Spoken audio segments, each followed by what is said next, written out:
পিতা পুত্র পবিত্র আত্মার নামে আমেন। আমার দেবদূত তোমার সঙ্গে আছেন এবং তিনি তোমার জীবনের রক্ষক।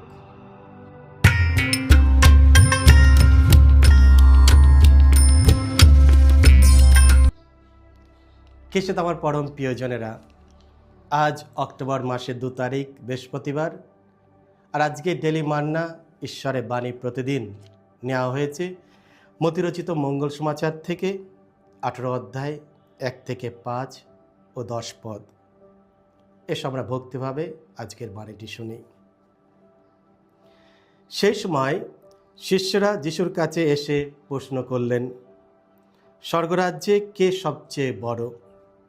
যিশু তখন একটি শিশুকে কাছে ডাকলেন এবং তাকে তাদের সামনে দাঁড় করিয়ে বললেন, আমি তোমাদের সত্যই বলছি, তোমাদের মধ্যে যদি পরিবর্তন না আসে, তোমরা যদি শিশুর মতোই না হয়ে ওঠো, তাহলে তোমরা কিছুতেই স্বর্গরাজ্যে প্রবেশ করতে পারবে না।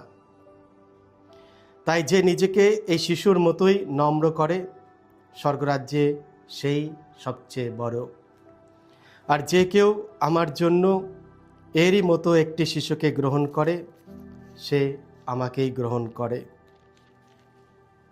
দেখো, তোমরা এমন ছোটদের কাউকেই যেন অবজ্ঞা করো না কখনো, কারণ আমি তোমাদের বলেই রাখছি, স্বর্গলোকে এদের পালক দূতেরা স্বর্গে বিরাজমান আমার পিতার শ্রীমুখ যে সর্বদাই দর্শন করে থাকেন। এই হলো প্রভু যিশুর মঙ্গল সমাচার। প্রভু যিশু তোমার মহিমা উচ্চারিত হোক। খ্রিস্টে আমার পরম প্রিয়জনেরা, আজ খ্রিস্টমণ্ডলী রক্ষে দূতবৃন্দের পর্ব দিবস পালন করছে। এই পার্বণ দিনে আমাদের জানা উচিত রক্ষী দূতবৃন্দরা কে? কে এই রক্ষী দূতগণ? রক্ষী দূতগণ হলেন ঈশ্বরের দ্বারা নিয়োজিত স্বর্গীয় সত্তা। আমাদের জীবন ঈশ্বরের কাছে এতই মূল্যবান যে তিনি প্রত্যেক মানুষের জন্য একটি বিশেষ দেবদূত নিযুক্ত করেছেন। এই স্বর্গীয় সত্তাগণ ঈশ্বরের দূত হিসাবে বিবেচিত, যারা আমাদের আধ্যাত্মিক যাত্রার গুরুত্বপূর্ণ ভূমিকা পালন করেন।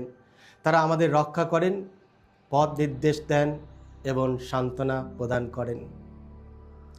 রক্ষী দূতবৃন্দের ভূমিকা: তারা আমাদের পক্ষে ঈশ্বরের সামনে প্রতিনিধিত্ব করেন, সর্বদা আমাদের ওপর নজর রাখেন, আমাদের প্রার্থনায় সাহায্য করেন, আর মৃত্যুর সময় আমাদের আত্মাকে স্বর্গে নিয়ে গিয়ে ঈশ্বরের কাছে উপস্থাপনা করেন। তারা যদিও অদৃশ্য, কিন্তু সবসময় আমাদের সঙ্গে থাকেন, আমাদের পথ প্রদর্শন করেন এবং বিপদ থেকে রক্ষা করেন। আমাদের রক্ষী দূতবৃন্দের প্রয়োজন কেন? আমরা দুর্বল এবং আমাদের শয়তানের কূটকৌশলের সহজেই বিপন্ন হই। তাই আমাদের এমন এক ঐশ্বরিক সহায়তা প্রয়োজন, যা আমাদের শক্তি দেয় এবং সুরক্ষা করে। তারা আমাদের জীবনে এই গুরুত্বপূর্ণ ভূমিকা পালন করেন।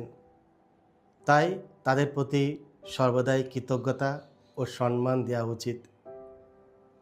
আধ্যাত্মিক দেহরক্ষী: যেমন প্রধানমন্ত্রী বা রাষ্ট্রপতি যখন জনসমক্ষে আসেন, তখন তাকে ঘিরে থাকে দেহরক্ষীরা, যাতে কোনো বাইরের হুমকি তাকে আঘাত করতে না পারে। তেমনি ঈশ্বর আমাদের রক্ষার জন্য এই রক্ষী দূতবৃন্দের নিযুক্ত করেছেন, যারা আমাদের আধ্যাত্মিক দেহরক্ষী হিসাবে শয়তানের আক্রমণ ও বিপদ থেকে আমাদের রক্ষা করেন। আধ্যাত্মিক বন্ধু: আমরা সামাজিক প্রাণী। আমাদের জীবনে বন্ধু থাকে যারা আমাদের ভালোবাসে ও যত্ন করে। একইভাবে রক্ষী দূতগণ আমাদের আধ্যাত্মিক বন্ধু, যাদের ঈশ্বর আমাদের পাশে দিয়েছেন। তারা আমাদের সঙ্গে পথ চলে, আমাদের যত্ন নেন, সাহায্য করেন, দিশা দেখান এবং রক্ষা করেন। রক্ষী দূতগণ সম্পর্কে বাইবেলের শিক্ষা: আমরা দেখেছি বাইবেলে অনেক জায়গায় রক্ষীদূতদের সম্বন্ধে তুলে ধরা হয়েছে। বারুক 6:7 বলা হয়েছে, আমার দেবদূত তোমার সঙ্গে আছেন এবং তিনিই তোমার জীবনের রক্ষক। সামসঙ্গীত 91:11 বলা হয়েছে, তিনি তোমার বিষয়ে তার দেবদূতদের আদেশ দেবেন যাতে তারা তোমার সমস্ত পথে তোমাকে রক্ষা করে। যাত্রা পুস্তক 23:20 তুলে ধরা হয়েছে, দেখো আমি তোমার আগে একজন দেবদূত পাঠাচ্ছি যাতে সে তোমাকে পথে রক্ষা করে এবং তোমাকে সেই স্থানে নিয়ে যায় যা আমি প্রস্তুত করেছি। রক্ষী দূতগণ সম্পর্কে মণ্ডলীর শিক্ষা। মণ্ডলী আমাদের শিক্ষা দেয় ও আশ্বাস দেন যে মানব জীবন শুরু থেকে মৃত্যু পর্যন্ত দেবদূতদের সতর্ক যত্ন ও মধ্যস্থতায় পরিবেষ্টিত। প্রত্যেক বিশ্বাসীর পাশে একজন দেবদূত রক্ষক ও রাখাল হিসাবে দাঁড়িয়ে থাকেন, যিনি তাকে জীবনের পথে নেতৃত্ব দেন। ক্যাথলিক মণ্ডলীর ধর্মশিক্ষা গ্রন্থ 336। আজকের এই রক্ষী দূতবৃন্দের পর্ব দিবসে মণ্ডলী আমাদের আমন্ত্রণ জানায় ঈশ্বরের এই অপার ভালোবাসার জন্য কৃতজ্ঞতা প্রকাশ করতে এবং আমাদের দৈনন্দিন জীবনে তাদের নির্দেশের প্রতি বিশ্বাস রাখতে। আসুন আমরা একসঙ্গে এই প্রার্থনাটি করি। রক্ষীদূতের নিকট প্রার্থনা। হে আমার রক্ষী স্বর্গীয় দূত, আমি ঈশ্বরের দয়াতে তোমার হস্তে সমর্পিত হয়েছি। তুমি আমাকে দীপ্তি প্রদান, রক্ষা ও সাহায্য করো। আমিন। সকলকে জয় যিশু। ঈশ্বর আপনাদের সকলকে আশীর্বাদ করুন।